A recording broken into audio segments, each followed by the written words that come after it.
একদিন আমাকে মনে পড়বে, কিন্তু সাহস করে ফোন দিতে পারবে না। লজ্জায় নিজেকে সংবরণ করবে। আমাদের এত গল্প আর এত স্মৃতি জমেছে যে তুমি অন্য কারো মাঝে আমার ছায়া দেখবে, কিন্তু সেখানে আর আমাকে পাবা না। একটা আক্ষেপ জন্ম নিবে তোমার ভিতরে। রাত গভীর হলে আমার ফেসবুক ওয়াল ঘুরতে মন চাইবে তোমার।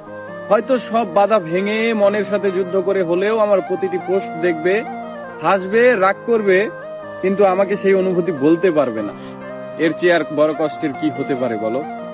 কোনো এক ভোরে কিংবা গভীর রাতে ঘুম ভেঙে ফোন চেক করে দেখবে আমার কোনো টেক্সট আছে কিনা। আমাকে না পেয়ে তোমার যেই দীর্ঘশ্বাস জন্মাবে তা তোমার প্রাপ্য ছিল। আমি তো কোনো অন্যায় করিনি।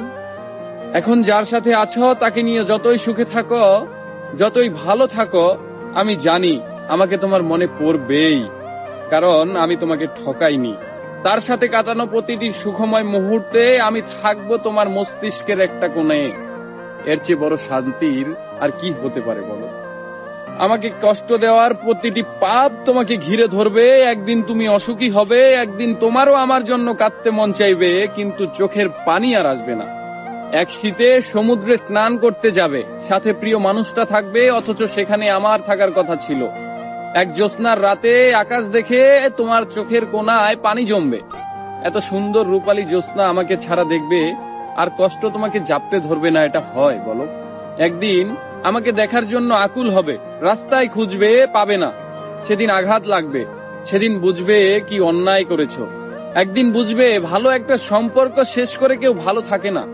একদিন বুঝবে কথা দিয়ে কথা না রাখাটাও একটা অন্যায়। সেদিন চাইলেও আর নিজেকে ভালো রাখতে পারবে না। কিন্তু একদিন আসবে, সেই দিন আমি আর তোমার মাঝে সুখ খুঁজবো না। আমি না চাইতেও তোমার দেওয়া প্রতিটি অবহেলা একদিন আমার জীবনে অন্য কারো মাধ্যমে সুখ হয়ে ফেরত আসবে, কিন্তু আমি আর তোমাকে মনেও করব না।